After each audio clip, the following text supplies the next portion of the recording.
Құлағынан әкесінің дауысы кетер емес. Не естідім деген сұрақты 100 қайталады. Жүрегі де кеудесіне сыймай, дүрсілдеп, не істедім бұларға деп соғатын сияқты. Төсегінің астынан шабаданын суырып алып шықты. Қолына бір қағаз ілікті. Дүкенші әйелі қуып жіберген Есеттің хаты. 3 ай бұрын осы хатты алғанда оқып, "О сорлы, дәмесінің зорын" деп күлген. Күпәйкемен, керзі етікпен жүретін, сақалы үрпиген, сарғыш өңді Есет көз алдына келді. Кәрі шешесі екеуі ауыл шетіндегі тоқал тамда тұратын. Кейін бір баласымен күйеуден қайтып келген, өңі тәп-тәуір сол келіншекке үйленгенде әркім әртүрлі ойлады. Біреулер қу дүние үшін десе, біреулер қол ұзын қайын жұртқа қызықты десті. Бірақ бұл жұбайлық өмірден онша опа таба қоймады. Сұлу әйелдің деміне балқып, қайын жұрттың өзін адамбысың, итпісің деген қылықтарына көзін жұмып, көрмегендей болып жүргенінде, сылқым келіншегін бір күні бір экономистпен ұстап алып шырқан шықты. Қанша жуас адам болса да көтеріліп, күйіп кетіп, сұлуына қолы тиді. Сол-ақ екен келіншегінің кеуделеріне нан пісіп, жер көкке сыймай жүрген содыр да ожар бауырлары келіп, ай-шай жоқ тепкілеп, осы үстіндегі киіммен қуып жіберген. Шәкизаданың көз алдына оның бүкшеген шешесі елестеді. Солардың үйінің қасынан қай кезде өтсе де, кемпір далада ұршық иіріп отыратын. Амандасқан адамның бәрін тоқтатып, Есеттің бұрынғы әйелін қарғап-сілеп жамандап отыратын. Міне сол кемпірдің қасынан талай жиіркене қарап өтіп кеткені есіне түсті. Мен енді соларға теңмін деген ой басына сарт ете түсті. Қолы дірілдеп заттарын жинады. Шабаданын көтеріп бөлмесінен шықты. Әке-шешесі, бауыры, сіңілісі үрпиіп, ауызғы үйде отыр екен. Оларға бұрылып та қарамай сыртқа беттеді. Шешесі, "Ойбай, шабаданың не? Жеті қараңғыда қайда барасың?" деп қолына жабысты. "Кешір" деп бауыры барылдап, жылап құшақтап жүр. Ол сыртқа шықты. Шешесін, бауырын итеріп тастады ма, қалай олардан босанып сыртқа шыққаны есінде жоқ. Тоқпақтай бұрымын желкесіне түйді. Адымдап, ауыл шетіндегі тоқал тамға қарай тартты. Есік алдына жатқан, қабырғасы ырсиған ит қатты екпінмен келе жатқан бұны көріп қаңқ етті де, үруге шамасы да келмей қашып кетті. Олар есіктерінде ілмепті. Кемпір бір жүнді түтіп, айналасын қоқырсытып отыр. Есет күпәйкесін жамылып бұрышта жатыр. Шабаданы қолында үйге кіріп қайқайып тұрған бұған қарап екеуі шошып кетті. "Әкем-ау, жайшама, неғып түнделетіп жүрсің?" деп кемпір дыбырлап сөйлеп, сүйретіліп орнынан тұрды. Есет жатқан жерінен тұрып, шашы үйпа-түйпа шошайып отырып қалыпты. "Есет", деді нық дауыспен, "сен маған 3 ай бұрын хат жазып, 2 жарты 1 бүтін болайық деген едің. Міне мен келіп тұрмын, қалай қарайсың?" деді. Есет те шешесі сияқты "әкем-ау" деп сөйлейді екен. "Әкем-ау, ол хатты мен үмітсіз шайтан деп жазған едім. Мен саған тең бола алам ба?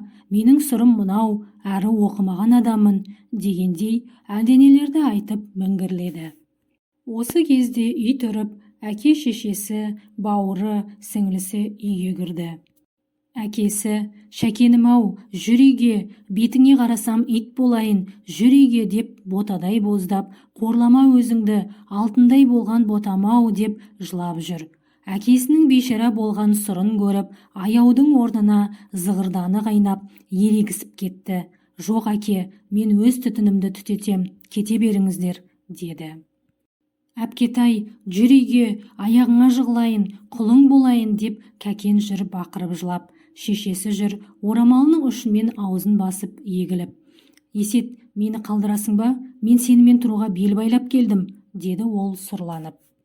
Мен ондай бақыт қонса кәніки, мен не дейін, мен қуанам" деді Есет міңгірлеп. "Мен қаламын, кете беріңдер" деді Шәкизада түнеріп. Әке-шешесі, інісі сілейіп тұрып-тұрып, құр сүлдері сүйретіліп шығып кетті. Солай тағы бір түтін түтеді. Әке-шешесі кеткен соң үйде құлаққа ұрған танадай тыныштық орнады. Біраздан соң кемпір жыбырлап тұрып, тоқ шәугімді тызылдатып қайнатып, дастархан жайып, қара шай құйды. Бір-екі шыны ішілген соң ол жиналды. Шоқайып, үйдегі жалғыз орындықта таудай болып отырған Шәкизаданы алдағы белгісіздіктен қорқыныш биледі. Мынау өзіне мүлдем жат, тіпті иісіне дейін мүлдем бөтен үйге қарап, жүрегі сығымдалғандай жайсыз күй кешті. Кенет түтініңді түтететін кезің келді деген әке сөзі есіне түсіп, найзағайдай санасын осып кетті. Елп етіп тұрып, шығып жүре берейін десе, осы бір ауыз сөз ғана қаққан қазықтай қылып осы орынға шегелеп тұр. Ойпырмай, барлығының бір күнгідей болмаған-ай, деп ойлауы мұң екен. Қара көзден жас кетті парлап. Ал кеп жыла. Қиралаңдап далаға шығып кеткен кемпір Есетті ертіп келіпті. Ол артында селтиіп тұр. Әкем, әлі де кеш емес. Ойлан, саған тең келу маған қайдан бұйырсын? Сен мұғалімсің, жай мұғалім емес, забышсың, әдемісің. Ал менің барым осы, деді міңгірлеп. Ештеме бүліне қойған жоқ қой. Ешкім де ештеңе білмейді. Жүр, апарып қояйын, деді желкесін қасып. Осы кезде қиралаңдаған кемпір таяғымен жерді тоқ еткізіп салып қалды. Қой әрі, деді шаңқ етіп. Өзі келіп тұрған құсыңды қуып. Сен кімнен кемсің? Әдірем қалғырын жық. Сен туғанда ел жеген қалжаны мен де жегенмін. Әйел алтын басты болып кетсе де, бақыр басты еркектен артық емес. Ана қатыныңды да өстіп қыбыжықтап жүріп құтырттың. Сені бұл мұғалім болса да, қожайыным деп іздеп келіп отыр ғой, деді. Расында да иесін іздеп келген ит құсап өзім келдім. Мен оны ана қатыны құсап Есет демей қожайын деймін, деп ойлады Шәкизада көзінен жас ағып. Шиқылдатып, сыртылдатып, ескі әбдіресін ашқан кемпір ішінен бір 40 жылғы бөртпешті алып Шәкизаданың басына салды. Кемпірдің бүйтіп баса көктеп орамал салғаны қитығына тиіп, орамалды қалың қара шашынан ысырып иығына түсірді. Салып қой басыңа, деді кемпір шаңқ етіп. Басың ағарып, бағың жансын, үбірлі-шүбірлі болып, ақ шашты, сары тісті кемпір шал болыңдар. Өмір жастарың ұзақ болсын. Әумин, деді қарағаштың бұтақтарындай иір-қиыр саусақтарын жайып. Қоржын тамның түпкі үй дегеніне кемпір төсек салды. Шәкизаданы оң аяғымен табалдырықтан аттаттырып кіргізді. Алғашқы түн.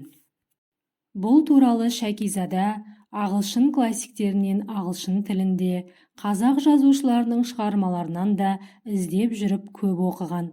Осы туралы оңашада елден жасырған оғаш құпиясындай толқып, көп ойланған, көп толғанған. Бірақ дәл осылай келіншек боламын деп ойламапты. Бүгінгі түн оған алыс-жұлыс сияқты бір нәрсе болып көрінді. Ертесіне денесін көтер алмады. Қара көзінен аққан жас жастықты сулады. Әлсін-әлсін кемпірдің қожайыным деп іздеп келді ғой деген сөзі құлағында ызыңдайды. Әбден кеш батқанда құр сүлдері сүйретіліп әрең тұрды. Ел аузындағы аю еді, аю да болса байым еді, үңгір еді, үңгір де болса үйім еді дегендей Шәкизада да бұл өміріне үйрене бастады. Алғашқы бұл үйдегі тіршілігін көптен әйел қолы тимеген үйдегі кір-қоңды, баттасқан ыдыс аяқты жуумен бастады. Тоқпақтай бұрымын сілкіп тастап, алымды-шалымды қимылдап, жұмыс істеп жатқан Шәкизаданың қасына жақындаудан қаймығып, Есет алыстан бағады. Ауыр бір нәрсені көтеру, қозғау керек болса, айтқызбай қасынан табыла кететін Есетті көргенде, Шәкизада ішінен құдды Робинзон Крузоның пятницасы сияқты деп мырс ете түсетін. Бірақ оның енесінің сөзімен қожайыным деп атап кетті.